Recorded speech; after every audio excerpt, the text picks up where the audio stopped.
Сәлеметсіздер ме? Менің есімім Сүйіндік Жақсылық Арманұлы, жасым 20-да.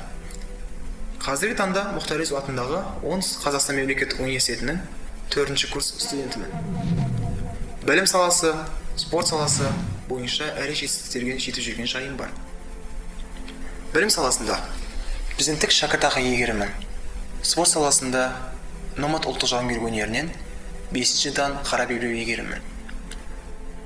Менің білім саласында және спорт саласында ірі жетістіктерге жетуіме ата-анам себепші болды. Өмірге деген жақсы көзқараспен қарауды, ірі жетістіктерге жетуге тәрбиеледі. Және де осы орайда алған жинақтаған тәжірибелерімді ұштастыра отырып, мен өзімді ірі кино саласында сынауды жөн көрдім. Киноға түсу үлкен шеберлікті, шынайылықты талап етеді. Осы мақсатпен сайын кино актерлік шеберлікке дайындайтын мектебінде білім алудамын. Айта кетерлік бір жайт. Сайын кино студиясында ірі жоба қолға алынуда. Спорт жанрындағы ірі жоғары деңгейде кино түсірілмек. Спорт жанры менің жаныма өте жақын, бірінші кезекте айта кеткенде.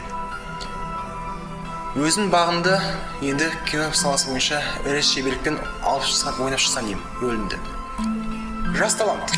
Егер де мені тыңдап отырсаң, сөзіме құлақ ас. Егер сенің де биік мақсаттарың болса, ірі қабілеттерің болса, бізге кел. Бірге дайындалайық. Қолға алынып жатқан жаңа жобаны бізге берген рөлдерді жоғары деңгейде алып ойнап шығайық. Берілген мекен-жай бойынша келіңіздер, хабарласыңыздар, көріңіздер. Біз сіздерді күтеміз. Рахмет.